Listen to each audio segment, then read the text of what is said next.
আমি মাদ্রাসার থেকে আইসা বারান্দায়, বাসার বারান্দার মধ্যে বসছি, মোড়ার মধ্যে। কুমিল্লা শহরে আমাদের বাসা ছিল। আমার মা রান্নাঘরে আমার ওইখান থেকে বলতেছে, আনিস মোরা উল্টাইয়া, মানে তুই ফিরা, মার দিকে ফিরাব। আমি মার দিকে আরেক দিকে তাকাইছিলাম, তা আমি ফিরা বসছি। তাই বললাম, মা কি হয়েছে? ওই ঘরের জানালা দিয়া ওই বাড়ির পাশের বাসার কাজের মেয়ে তোর দিকে চাইয়া রইছে। মা এটা দেখছি, এই জন্য তোরে বলছি ঘুরা মার দিকে ফিরা বসতে। মার নজর, মা নজর রাখছে। আমি জীবনে একবার, শুধু আমার পুরা জীবনে একটা সাদা টুপি কিনছিলাম একবার, যেই টুপিটার মাঝখান দিয়া ছোট্ট ছোট্ট লাল লাল এই ছোট্ট ছোট্ট কটা ফুল ছিল লাল কালারের। এই একটা টুপি শখ করে এমনি ভাল লাগছিল, কিনছিলাম ওই মাহফিলে যে দোকান বসে এডির থেকে। তখন আমি মাত্র নতুন চাকরি নিছি, পড়ালেখা শেষ করে বেতন হইছে অল্প টাকা। বাড়িতে গেছি, আমার আব্বা এটা দেখছে। দেখে বিকালবেলা আমার মারে কইতেছে, হেতে যে চাকরি হইছে পয়সা হইছে বুঝছনি? মারে বলছে। মায়ে কয় না, কিতে হইছে? টুপি দেখছো না? টুপি দেখো না, রঙ্গিলা টুপি পিনছে, বুঝাই তো যায় ভূতের বেতন হইছে, চাকরি হইছে। রাত্রে আসার পরে মা, আমি বাহিরের থেকে আসছি, আরে মা আমারে বলছে, ফুত তোর আব্বা মনে হয় টুপিটা পছন্দ করে নাই, সারা জীবন তোরে সাদা টুপি পরাইছে, তুই কিনলে গায়ে লাল ফুলওয়ালা টুপিটা কিনলি। এই যে খুলে রাখছি, আর কোনোদিন পড়ি নাই। বাবার নজর, মার নজর। আমার ভাই, বাপ মার সেই আদর সোহাগ। আমি জীবনে একবার আমার আব্বারে বলছিলাম, আব্বা আমি একটা মাদ্রাসার ব্যাপারে, যে আমি এই মাদ্রাসায় পড়তাম না, আমরা অন্য মাদ্রাসায় ভর্তি করার। আমার আব্বা বলছিল, ফুত পরের বেলা ভাত আমার ঘরে খাইও না, এক লোকমা ভাত মুখে দিবা না, বাইর তুমি কই ফিরবা তুমি বুঝো, ফরলে ফরো, না ফরলে ফিচে দিয়ে ফেরো, কিন্তু আমার ঘরের ভাত খাইও না। আমি যে এনে বলছি এনেই পড়তে হইব না। তো কানতে কানতে, চোখ মুছতে মুছতে সকালবেলা ভোরে চলে গেছি ওই মাদ্রাসায়। বুঝছি বাপ আমার এতটা শক্ত যে আসলেই আমারে বাদ দিবে না। বাবার সেই কঠোর শাসন, আজ আল্লাহর কসম মনে হয় আল্লাহর কথা আপনাদের সামনে বলবার তৌফিক দিছে। আজ মা বাপ গাফেল হয়ে গেছে, গাফেল গাফেল।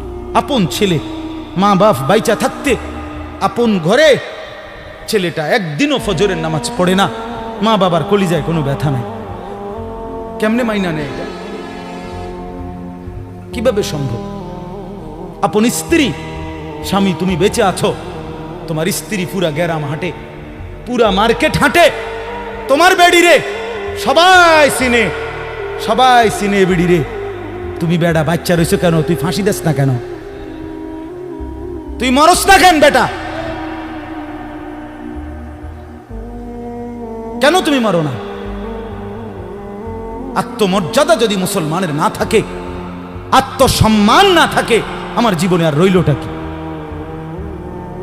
আমার জীবনের আর আছেটা কি? এজন্য ছেলেদেরকে বলি, বাপ দিন শিখো, আল্লাহর কোরআন শিখো, নামাজকে ভালোবাসো, চেহারা সুন্দর হবে, আখলাক সুন্দর হবে, দুনিয়াতেও সুখ মিলবে, আখেরাতেও সুখ মিলবে। এই বন্ধুর কথা ফেলে দিও না। আমি সব সময় বলি যে তোমার ছবি দেখায়, নাচ দেখায়, উলঙ্গ দৃশ্য দেখায়, জিনা ব্যভিচারের রাস্তায় নিয়ে যায়, মদের বোতল তুলে দেয়, ফেন্সিডিলের বোতল তুলে দেয়, ইয়াবার ট্যাবলেট তুলে দেয়, আল্লাহর কসম এটা বন্ধু না, বন্ধু না, এটা শয়তান, ইবলিস, শয়তান, এটা শয়তান, এই হারামি শয়তান। যেই মেয়ে তোমারে বিবাহ বহির্ভূত, যেই মেয়ের সাথে প্রেম করো, এই মেয়ে মেয়ে না, এটা সরাসরি ইবলিস, এটা শয়তান, শয়তান। এটা তোমারে ভালো করবে না। কোরআনে আছে কিয়ামতের দিন অসৎ বন্ধুর কারণে বহু নাফরমান জাহান্নামী পাপী নিজের আঙ্গুল এইভাবে দাঁত দিয়া কামড়াবে, কামড়াইয়া ছিঁড়ে ফেলবে। ইয়াউমা ইয়াআদ্দু যালিমু আলা ইয়াদাইহি এই আয়াত। দাঁত কামড়াইয়া, আরে আঙ্গুল দাঁত দিয়া কামড়াইয়া ছিঁড়ে ফেলবে আর আফসুস করে বলবে, ইয়া লাইতানি লাম আত্তাখিজ ফুলানান খলিলা, হায় আমার মন্দ কপাল, যদি সেই অসভ্যকে বন্ধু না বানাইতাম। আল্লাহ নবী সাল্লাল্লাহু আলাইহি সাল্লামের চুল মুবারকের মতো চুল রাখবেন কোন দিন? নবী সাল্লাল্লাহু আলাইহি সাল্লামের মতো চেহারা বানাবেন কোন দিন? নবী সাল্লাল্লাহু আলাইহি সাল্লামের মতো পোশাক, সাহাবীদের মতো পোশাক পরবেন কোন দিন? নবী সাল্লাল্লাহু আলাইহি সাল্লাম যেভাবে ঘুমাতেন সেই ঘুমাবেন কোন দিন? নবী সাল্লাল্লাহু আলাইহি ওয়াসাল্লাম যেভাবে স্ত্রী ছেলে মেয়ের সাথে সংসার করতেন সেটা করবেন কোন দিন? নবী সাল্লাল্লাহু আলাইহি সাল্লাম 5 ওয়াক্ত নামাজ পড়তেন, সেটা শুরু করবেন কোন দিন? নবী সাল্লাল্লাহু আলাইহি সাল্লামের স্ত্রী মেয়েরা শতভাগ পর্দা করতেন, সেটা আপনি শুরু করবেন কোন দিন? নবী সাল্লাল্লাহু আলাইহি সাল্লাম আজীবন হালাল খাইতেন, আপনি হালাল খাবেন কোন দিন? সুদ ছাড়বেন কোন দিন? ঘুষ ছাড়বেন কোন দিন? ওজনে কম দেওয়া ছাড়বেন কোন দিন? মিথ্যা বলা ছাড়বেন কোন দিন? নবী সাল্লাল্লাহু আলাইহি ওয়াসাল্লাম ভিন নারীর থেকে নিজেকে হেফাজত করতেন, আপনি নাচ দেখা, গান দেখা, সিনেমা দেখা, নর্তকী দেখা, নাটক দেখা, জিনা করা, ব্যভিচার করা, অসভ্যতা করা, এটা ছাড়বেন কোন দিন? বলেন আমারে। হ্যাঁ, নবীর ভালোবাসা এটা মামুর বাড়ি। হ্যাঁ, এটা আপনারা নানার বাড়ি আর মামুর বাড়ি। আপনি ডুল্লা ডুল্লা কইবেন আর নবীর এশক মোহব্বতে আপনি বাইসা যাইবেন। চেহারায়, সুরতে, আমলে, আখলাকে জিন্দিগির কোথাও রাসূলুল্লাহ সাহাবীদের তরিকা থাকবে না। আপনি নবী প্রেমিক হবেন, এত বড় মিথ্যা নিজের জন্য ফয়সালা করেন না, নিজের ব্যাপারে এত বড় ভুল করেন না বাপ, নিজের এত বড় ক্ষতি করেন না। অনুরোধ আমার ছেলেদেরকেও বলি, বাপ এই যৌবন, এই বয়স আল্লাহ তাআলা ইবাদতের জন্য দিয়েছেন। কোরআনুল কারীমে আল্লাহ তাআলা বলেন, সুম্মা নুখরিজুকুম তিফলান, আমি মানুষের সন্তানকে প্রথম মায়ের পেট থেকে বাচ্চা আকারে বের করি। সুম্মা লিতাবলুগু আশুদ্দাকুম, অতঃপর তার দেহে আমি আল্লাহ শক্তি দিতে থাকি, দিতে দিতে যৌবনে শক্তি পরিপূর্ণ করে দেই। তাহলে আল্লাহ তাআলা যুবককে শক্তি পূর্ণ দিয়েছেন আল্লাহর কসম শুধুই আল্লাহ তাআলার বন্দেগীর জন্য। যুবক মানে যৌবনের এই শক্তি আল্লাহর দেওয়া, আল্লাহর দেওয়া। আপনারা ভাবেন তো, কারো যদি 1 ঘন্টায় বা 2 ঘন্টায় 6 বার 7 বার পেটে অসুখ হয়, পায়খানায় যায়, এরপরে তো শক্ত সামর্থ্য যুবকটা বিস্তার শুয়ে যায়, ঠিক কিনা বলেন? আপনি বলেন তো কেন বড়াই করছেন? আপনার কি হইছে? আপনার তো হাত খুললে গেছে, না পাও খুললে গেছে, না নাক ফুরে গেছে, কিচ্ছু তো হয় নাই। পায়খানা না বাইরিছে, দুর্গন্ধযুক্ত পায়খানা পেটের থেকে বাইরিছে।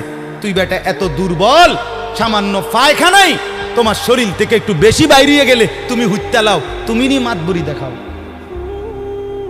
এই অপদার্থ, তুমি অহংকার করো কেমনে?